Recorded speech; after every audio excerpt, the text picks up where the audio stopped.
dadalhin namin yung belt pauwi ng Pilipinas.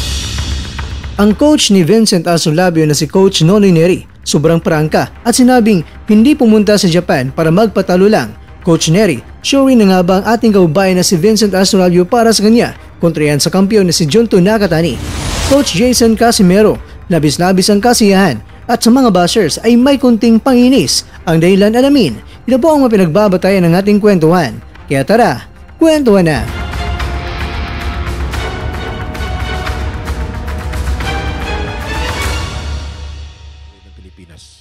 Hindi kami pumunta dito para matalo.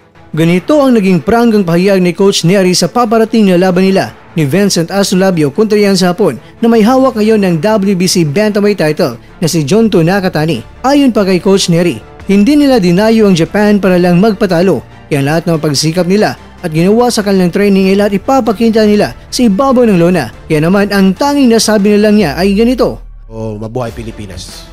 Ang pahayag nito mga kwento ay masasabi natin talaga na mas lalong nagpapainit sa paparating na laban.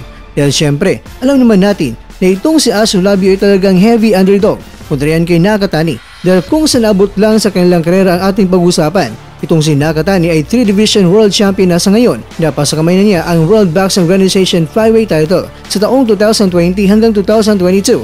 Sa taong 2023 naman, siya naging World Boxing Organization Junior Bantamweight World Champion at sa taong kasalukuyan, siya may hawak ngayon ng WBC Bantamweight World title. At hindi lang yan, dahil itong si Nakatani ay may mataas na knockout percentage at walang bahid ang kanyang kartada. Wala pang talo itong si Nakatani, kaya kung sa track record lang ating pagbabatayan ay talagang ilang milya ang layo nila ni Asolabio dito. At itong si Nakatani pa nga ay inihambing sa undisputed Super Bantamweight World Champion na si Naoya Inoue. May mga boxing fans pa nga, lalo na sa Amerika, na gusto nilang may kasa ang Inoue kontra kay Nakatani na kung saan pareho naman sila ni Inoue na handang may kasa ang laban nila kung darating na ang nakadagdang panahon. Kaya naman, ang ganitong uri ng boksingero talaga ay talagang nakakagulat na biglang ma-upset ang pausbong pa lang na boksingero. Kaya napakaganda ang pagkakataong ito dahil kung makalabit lang ni Asolabio yung isang malaking upset, talagang magbabago talaga ang buhay ni Asolabio dito. Kaya ayon kay Asolabio, sa kanyang interview pagkatapos ng weigh-in, sinabi niya na magbabago daw talaga ang buhay ng pamilya niya kung may panalo niya ang laban nito. Kaya naman, asahan natin mga kwento na talagang mas mabangis at malalimaw at matigas na asero ang matutunghayan ng mga manunood sa gabi ng laban. Samantala, Coach Jason Casimero, labis-labis ang kanyang kasiyahan at tila ba nang inis na kung saan sinabi niyang partida pa itong naabot ng kanyang kapatid na si John Riel Casimero na naging pound-pound king pa rin ito sa Pilipinas ayon sa BoxRec.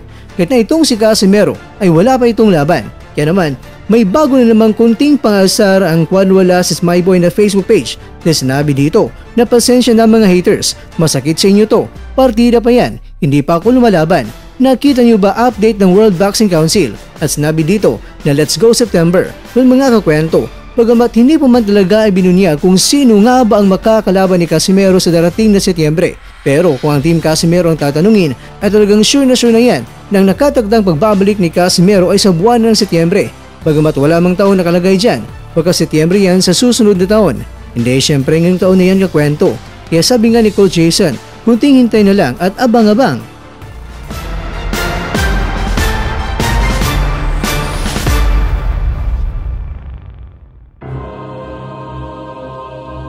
Mga kakwento, mas lalong pinapahype ni na Coach Neri at Asolabio ang paparating na laban.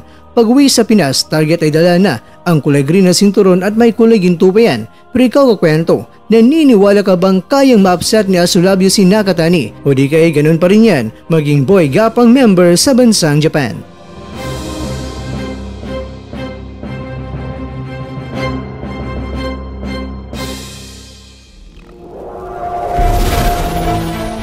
At dyan, nagtatapos ang ating kwento.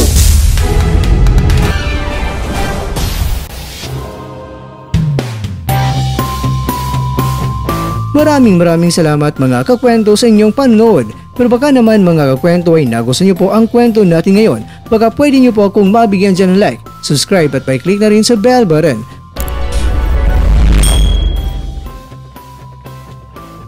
Pero bago tayo matapos mga kwento ay syempre, shoutout po muna tayo dyan sa ating mga kakwento. Kay kakwentong Jimmy Coral, kay kakwentong Max Pienzin, kay kakwentong David Medj Sea, at ikaw kwentong nanonood ngayon, shoutout sa'yo dyan.